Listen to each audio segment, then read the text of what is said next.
किले पे खड़े होकर के अगर किसी सरकार ने ये कहा हो कि हम किसानों की आय दोगुनी कर देंगे, तो कम से कम उन सरकारों को पीछे मुड़कर देखना चाहिए। क्या हमारे देश के गरीबों की, किसानों की आय दोगुनी हो गई? क्या करोड़ों नौजवानों को नौकरी मिल गई? स्वतंत्रता दिवस के मौके पर अखिलेश यादव ने सैफई में ध्वजारोहण कर देशवासियों को स्वतंत्रता दिवस की बधाई दी और देश की आजादी के लिए बलिदान देने वाले वीरों को नमन किया। इसके साथ ही अखिलेश यादव ने पूर्व की सरकारों पर निशाना साधते हुए कहा कि देश में कोई भी सरकार रही हो, लेकिन देश की सीमाएं सिकुड़ रही हैं। वाकई में चिंता का विषय है। आज 15 अगस्त है। मैं स्वतंत्रता दिवस की पूरे देशवासियों को बहुत बहुत बधाई और शुभकामनाएं देना चाहता हूं। साथ ही साथ हम उन तमाम महापुरुषों को, सबसे पहले राष्ट्रपिता महात्मा गांधी, जिन्होंने लगातार और उनका साथ देने के लिए तमाम भारत के हर कोने से लोगों ने साथ दिया। वहीं उन्होंने दिल्ली में लाल किले से दिए गए पीएम नरेंद्र मोदी के भाषण पर निशाना साधा और कहा कि स्वतंत्रता दिवस के मौके पर एक ओर जहां दिल्ली के लाल किले पर पीएम मोदी ने देशवासियों को 90 मिनट तक एक लंबी स्पीच दी, जिस दौरान वो विकास के मुद्दे पर चर्चा करते नजर आए।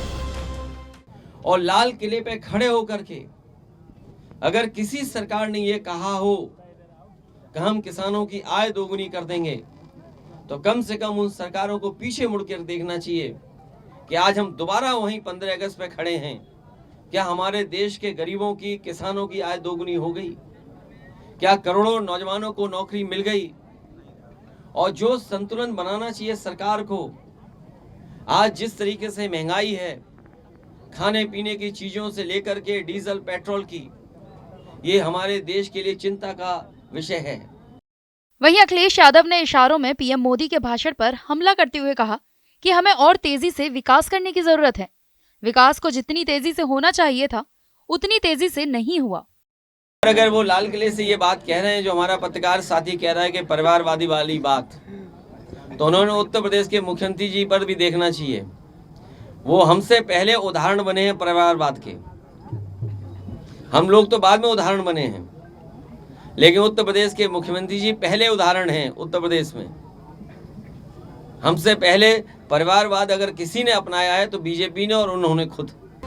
अर्थव्यवस्था पर कहा कि भारत की इतनी आबादी है, लोगों को आगे बढ़ने की इच्छा है, सरकार अपना योगदान कम भी दे, उसके बावजूद भी यहाँ की अर्थव्यवस्था आगे बढ़ती है। समस्याओं को देखते हुए लोकतंत्र में जो स्वतंत्रता होती है, उसमें हम कहाँ खड़े हैं? प्रेस की आजादी में हम कहाँ खड़े हैं? हम भ्रष्टाचार में कहाँ खड़े हैं?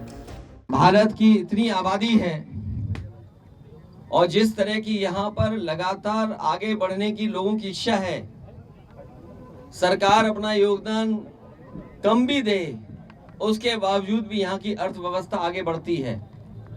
जहां हमें दुनिया में जो हमारी समस्या है उनका हम आकलन करें अगर, तो लोकतंत्र में जो स्वतंत्रता होती है उसमें हम कहां खड़े हैं? हम प्रेस की आजादी में कहां खड़े हैं? हम करप्शन में कहां खड़े हैं? ये कहने को तो ठीक है, हमारा डेमोग्राफिक जो पैटर्न है, कम उम्र के लोग ज्यादा हैं।